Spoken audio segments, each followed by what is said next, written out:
T ratio का आपने basic देख लिया था। अब हम पढ़ेंगे कि problem based on T ratio. जैसे एग्ज़ाम में टी रेशियो पे क्वेश्चन कैसे पूछा जाता है, उस क्वेश्चन के बारे में आज हम कुछ डिस्कस करेंगे। ठीक है। अब टी रेशियो का क्वेश्चन क्या होगा। क्वेश्चन के लिए आपको क्या किया जाएगा कि एक आपके पास राइट एंगल ट्रायंगल दे दिया जाएगा। उस राइट एंगल ट्रायंगल में ये एंगल आपका 90 डिग्री होगा।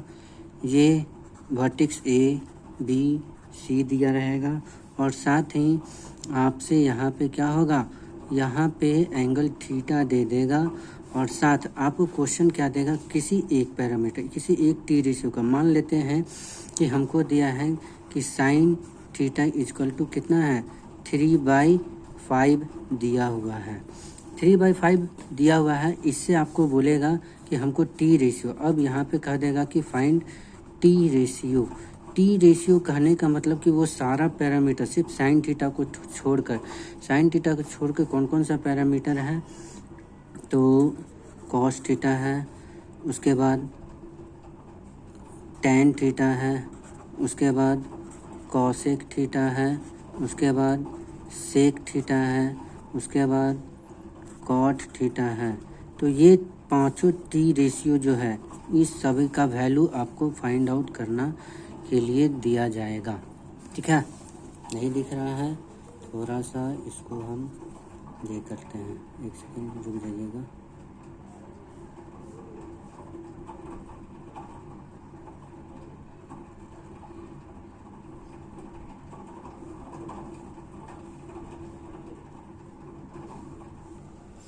ठीक है। तो टी रेशियो अब फाइंड आउट करना है। तो हमको पता है कि हमें गिवन क्या है, ये मेरा पोर्शन गिवन है। ठीक है। अब गिवन है तो गिवन क्या है, मेरे पास साइन थीटा है, जिसका वैल्यू कितना दिया है, 3/5 दिया है। 3/5 दिया है तो हम इसको कहते हैं कि 3 क्या है, हमको पता है कि sine theta is equal to perpendicular upon क्या होता है, हाइपोटेनस होता है, यानी कि पी का वैल्यू। अब इसमें थीटा के एंगल, ट्रायंगल में जब देखिएगा तो थीटा के ठीक सामने वाला क्या होता है, परपेंडिकुलर। तो पी का वैल्यू आपको दे दिया 3 और नीचे वाला क्या होता है, हाइपोटेनस, यानी कि जो एसी है, एसी एच बराबर कितना दे दिया, 5 दे दिया। तो अब क्या है, हमें दो वैल्यू यहाँ से मिल गया कि P बराबर कितना है, 3 के है, H बराबर कितना है, 5 के है। ये पैरामीटर मान के चलेंगे। ठीक है। अब हमको जबकि बेस नहीं पता है, B बराबर नहीं पता है कि कितना वैल्यू है, तो B का वैल्यू फाइंड आउट करने के लिए हम क्या करेंगे, हमारे पास क्या दिया गया है, राइट एंगल ट्रायंगल दिया गया है और हमें पता है कि राइट एंगल ट्रायंगल में अगर 2 साइड दिया हुआ है और थर्ड साइड फाइंड आउट करना है तो हम किसके थ्रू जाएंगे, अब हम जाएंगे अकॉर्डिंग टू किसके, पाइथागोरियन थ्योरम से। तो पाइथागोरियन थ्योरम क्या कहता है, पाइथागोरियन थ्योरम वो कहता है कि हाइपोटेनस का स्क्वायर जो होता है वो परपेंडिकुलर के स्क्वायर और प्लस बेस के स्क्वायर के बराबर होता है, या फिर हम कह सकते हैं कि h बराबर जो होता है वो रूट अंडर परपेंडिकुलर का स्क्वायर प्लस बेस का स्क्वायर होता है। लेकिन हमको यहाँ पे किसका वैल्यू फाइंड आउट करना है, b का वैल्यू फाइंड आउट करना है। तो हम यहाँ पे लिख सकते हैं, क्या लिख सकते हैं कि बेस का स्क्वायर जो होता है, बेस का स्क्वायर इक्वल टू सबसे लॉन्गेस्ट साइड का स्क्वायर और माइनस जो छोटा वाला साइड परपेंडिकुलर दिया हुआ है उस p के स्क्वायर को माइनस कर देंगे। तो यहाँ से अब जब देखिएगा तो b इक्वल टू क्या होगा, जब स्क्वायर हटाएंगे इस लेफ्ट हैंड साइड से तो ये क्या चला जाएगा, स्क्वायर रूट में चला जाएगा, स्क्वायर रूट ऑफ हाइपोटेनस का स्क्वायर माइनस परपेंडिकुलर का स्क्वायर। अब जो जो वैल्यू हमको दिया है उस वैल्यू को इसमें क्या करेंगे, फीड करेंगे। तो फीड करेंगे तो हाइपोटेनस का वैल्यू क्या है, रूट ऐसे ही रहेगा, हाइपोटेनस 5 है, 5 का स्क्वायर माइनस पी का वैल्यू कितना है, 3 का है, 3 का स्क्वायर कर देंगे, इक्वल टू रूट अंडर 5 का स्क्वायर 25 माइनस 3 का स्क्वायर 9 हो गया। अब 25 माइनस 9 करेंगे तो रूट अंडर क्या हो जाएगा 16 होगा। अब रूट अंडर 16 है तो हम यहाँ पे देखेंगे कि जो रूट अंडर 16 है ये किसका वैल्यू है, रूट किसका 16 होता है। तो हमको पता है कि रूट अंडर अगर हम इसको 4 इंटू 4 करेंगे तो 4 4 जा क्या हो जाएगा 16, इसलिए यहाँ से जब रूट के अंदर पेयर मिल गया तो 1 4 क्या हो जाएगा बाहर आ जाएगा। तो बेस का वैल्यू कितना हो गया 4k। और हम ये भूल गए इस सभी के साथ k पैरामीटर क्या करना है लगा के चलना है, k पैरामीटर को छोड़ना नहीं है। इसको अगर छोड़ दीजिएगा तो क्वेश्चन गलत हो जाएगा। तो हमको यहाँ से बेस मिल गया कितना 4k। तो अब इस b का वैल्यू हम यहाँ पे 4k रख देंगे। अब 4k रखने के बाद हमें क्या हो गया ये तीनों डाटा जो है वो हमको मिल गया। अब जैसे जैसे क्वेश्चन में पूछ रहा है, क्वेश्चन में क्या पूछा, पहला मुझे पूछा टी रेशियो में कॉस थीटा इक्वल टू आपको पता है कि बेस बाई हाइपोटेनस होता है, जहाँ पे क्या है बेस का वैल्यू कितना है 4k है और हाइपोटेनस कितना है 5k है। अब यहाँ से k कट गया तो बच गया कितना 4/5, यानी कि कॉस थीटा का वैल्यू 4/5। दूसरा tan थीटा है, तो tan थीटा इक्वल टू क्या होता है, tan थीटा इक्वल टू हमको पता है कि परपेंडिकुलर अपॉन बेस होता है। तो परपेंडिकुलर का वैल्यू कितना है 3k यहाँ पे दिया हुआ है और बेस कितना है 4k दिया हुआ है।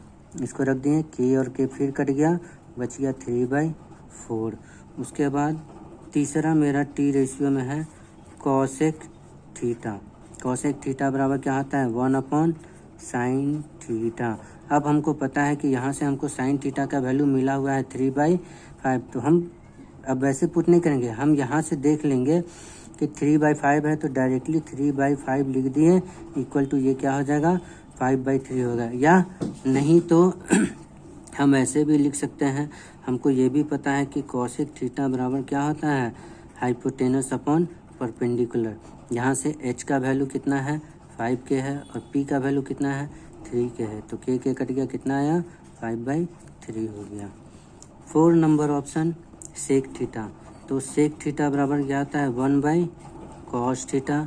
या फिर हम इसको लिख सकते हैं क्या 1/cos थीटा को हम लिख सकते हैं क्या सेक थीटा बराबर क्या होता है हाइपोटेनस अपॉन बेस भी होता है। तो हाइपोटेनस मेरा कितना दिया है 5k के अप्रॉक्स और बेस कितना है 4k है, k और k कट गया तो यहाँ से हमको मिला सेक थीटा इक्वल टू 5/4।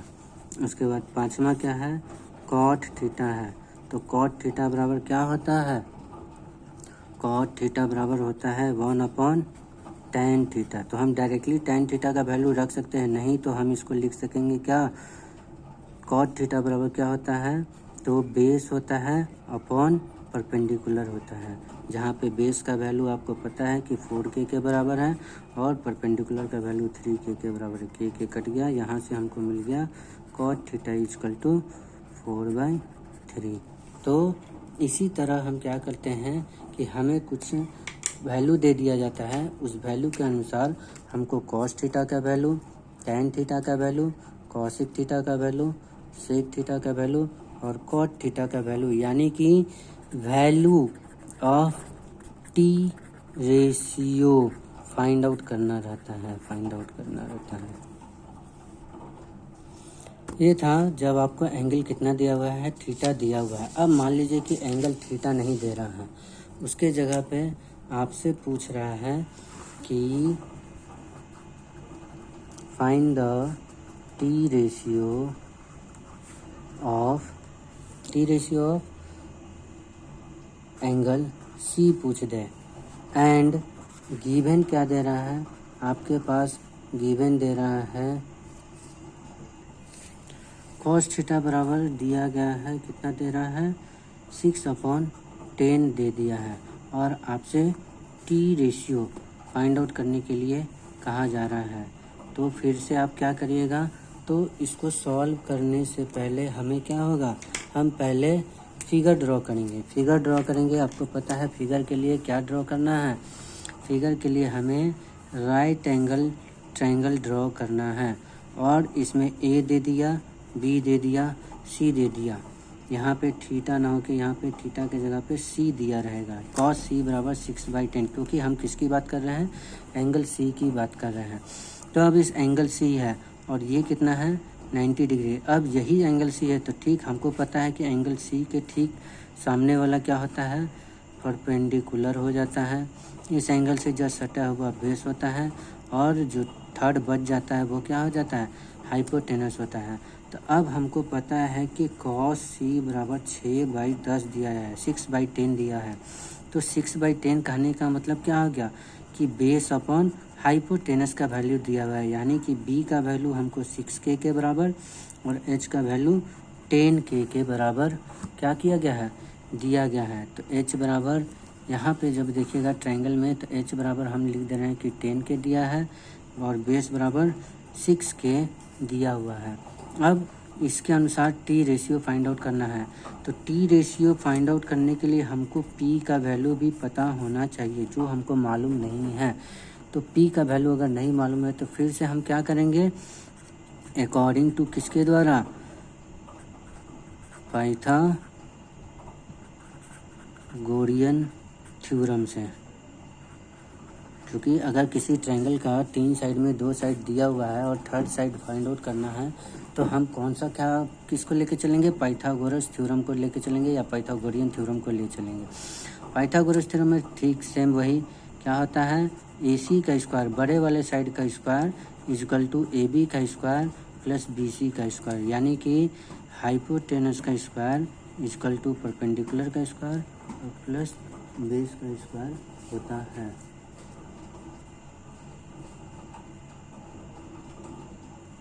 ठीक है। तो अब यहाँ से हमको क्या चाहिए, परपेंडिकुलर। तो हम परपेंडिकुलर के लिए इस फार्मूला को जब लिखना चाहेंगे तो हम लिख सकते हैं कि P का स्क्वायर इजकल टू हाइपोटेनस का स्क्वायर और ये जो बेस है इधर आ जाएगा तो माइनस B का स्क्वायर हो जाएगा। यहाँ से P इजकल टू क्या हो जाएगा, √H² माइनस B स्क्वायर बराबर √, हाइपोटेनस का वैल्यू कितना है 10K का स्क्वायर माइनस बेस का वैल्यू 6K का स्क्वायर हो जाएगा। ठीक है। तो P का वैल्यू हम फाइंड आउट कर रहे हैं। तो P इजकल टू यहाँ से हो गया 100K square minus 36K square और रूट अभी चारा हुआ। जब इसको आप सब्ट्रैक्ट करिएगा तो आपके पास आएगा √64K का स्क्वायर और P, जबकि जब इसको सॉल्व करिएगा तो P इजकल टू 8K आपसे यहाँ आ जाएगा। जब P का वैल्यू 8K आ गया तो हम यहाँ 8K क्या कर लेंगे, पुट कर लेंगे। अब उसके बाद टी रेशियो, तो टी रेशियो की जब बात कर रहा है, आपको पूरा नहीं लिखेगा कि क्या क्या फाइंड करना है, आपको बस इतना लिख देगा टी रेशियो आपको निकालना है। अब टी रेशियो में आपको पता है पहला क्या होता है, साइन होता है। तो साइन हमको एंगल कौन सा लेना है, तो साइन सी फाइंड आउट करना है। कॉस सी दिया हुआ है तो कॉस नहीं, टैन सी फाइंड आउट करना है, कॉसेक सी फाइंड आउट करना है, सेक सी फाइंड आउट करना है और एक कॉट सी फाइंड आउट करना है। ये 2 नंबर, ये 3 नंबर, ये 4 नंबर और ये 5 नंबर। ठीक है। तो ये चीज़ हमको अब क्या करना है, फाइंड आउट करना है। तो अब फाइंड आउट करना है तो हम कैसे फाइंड आउट करेंगे, ठीक वही जैसे टी रेशियो पहले लगाए थे। साइन सी हमको पता है कि परपेंडिकुलर अपॉन हाइपोटेनस होता है। तो यहाँ से हमको परपेंडिकुलर, हाइपोटेनस और बेस का वैल्यू मिल गया है। इसी वैल्यू का पुट करेंगे। परपेंडिकुलर का वैल्यू 8K और हाइपोटेनस का वैल्यू 10K के बराबर। K कट गया, कितना आ गया 8/10 आ गया।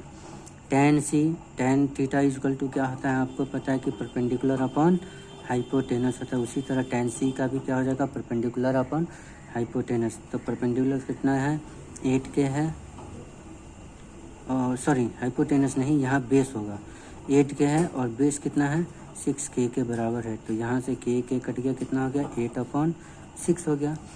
कॉसेक, कॉसेक क्या होता है 1/sin होता है। 1/sin बोलिएगा तो यानी कि hypotenuse upon perpendicular, hypotenuse upon perpendicular. Cosec C, cosec theta जब भी पूछे तो क्या होगा, हाइपोटेनस अपॉन परपेंडिकुलर। हाइपोटेनस का वैल्यू कितना है 10K है तो 10K लिख दिए।